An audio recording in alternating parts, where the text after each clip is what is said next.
Morning everybody, welcome back to another episode of Life on the Run. Don't forget we're setting off tomorrow, for a little place near Pateley Bridge. I'll let you know when we get there where we are. Now I said I was moving on to a new phase at Art College, but Pat reminded me of a couple of incidents that occurred during the period of the Breadline Gallery, which are quite funny really, so I didn't want to miss them. So I'll tell you. The first one was that during the course of, I think it was 5 or 6 years that I ran the Breadline, although I looked at people's work when they applied for an exhibition to decide whether they were the right kind of people to show at the gallery. As I said to you before, it was really for fringe artists. I had what they call an open exhibition once a year, every year, where people outside of that criteria could exhibit their work at the gallery. So there was no vetting procedure. It could have been poor quality. There was no vetting procedure whatsoever. And on this particular year, bearing in mind also that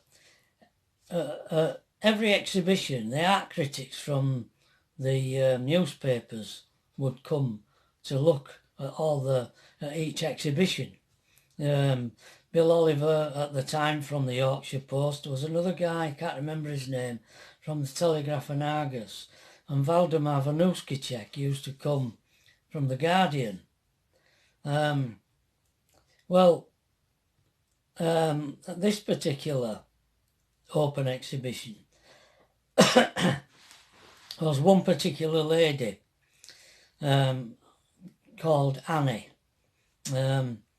and she had various bits and pieces in it. She had a room with all her work in, and it included paper mache sculptures and drawings and stuff, and not of a particularly high standard.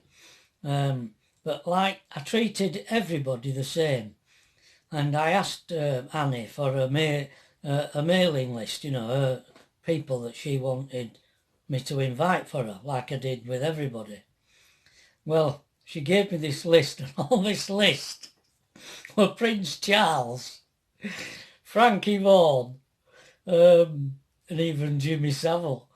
I said, I looked at the address for Frankie Vaughan and it said the Batley Variety Club. And I said, why have you put that address down, Annie? And she says, well, I went to see him there. So I says, but will he still be there? She says, I don't know. Anyway, I did send off all these invites, but obviously they didn't come. And when Valdemar came from the Guardian, he wrote something quite cutting, really, which was sad. What did he say? Annie such and such, with a total disregard for convention. Shame on you, Prince Charles, Frankie Vaughan, etc., for not turning up at the preview as was expected. I thought that was quite funny, really. And the second incident was behind the gallery, as you know, was the canal, the Leeds and Liverpool Canal, and there was a barge moored up on the canal, and someone was living in it. And when I bought 136 from Mr. Bloom, it had no toilet facilities in it, didn't even have any sewage pipes in it.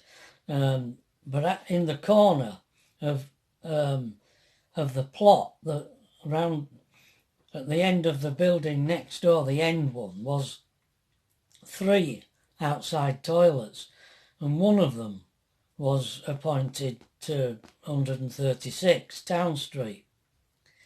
Well, this barge had connected into my toilet for their water. They'd plumbed into the pipes. I knew this because when I tried to run a bath on the second floor in the bathroom, water just trickled out.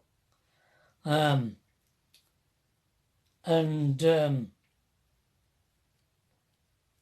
discovered that they'd plumbed into my water supply. Anyway, I wrote to British Waterways Board about this barge moored up behind me, tapping into my water supply. And they said, it's nothing to do with us. It's the Yorkshire Water Authority you need to contact. So I contacted Yorkshire Water Authority, and they said, it's nothing to do with us. It's the British Waterways Board, whoever it was. So this I just kept getting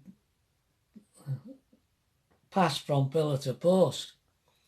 So in them days, your water bill came separately. It wasn't included in your rate bill as it is today. It was separate. I think it was £8. And I refused to pay it because I won't get in my water supply because they'd allowed this boat to tap into my water. And the chap on the badge said he was paying water rates. So it went on, did this. And I got threatening letters to which I replied to tell them why I wasn't paying it. And at that time, I was still working for Moat, doing the floors, and I was actually sanding and sealing a floor on a ward in Bradford Royal Infirmary. And one day, the police came to the gallery and arrested me, handcuffed me, and took me to the town hall, Leeds Town Hall. Underneath the Leeds Town Hall there are cells, and I was locked up in a cell. And I rang the Yorkshire Post, and the Yorkshire Post took a photograph of me outside the police station. When they took me across the hedgerow in Leeds to the court, and I appeared in court and I explained why I wasn't paying this water rate bill, and there was this discussion that went on between them, and this judge just come back and says, pay in 10 days or go to prison. That was it. So I wasn't going to pay it. My mother and father begged me to pay it, and I said, I'm going to go to prison, I'm not going to pay it.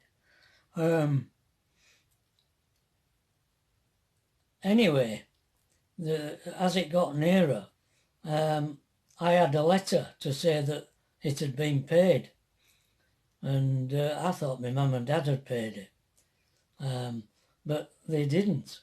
It turned out to be Wilf, who owned the boss at Moat. He didn't want he wanted me finishing this floor at Bradford Royal. He didn't want me going in prison, so he paid it anonymously. Yeah, I found out later it was Wilf that paid it. Yeah, so that was another incident that occurred while I was running the gallery. Okay, see you later.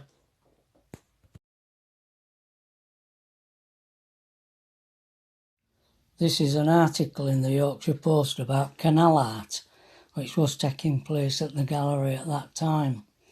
I'm sat outside at the canal, and this is an example of one of my paintings before I went to college.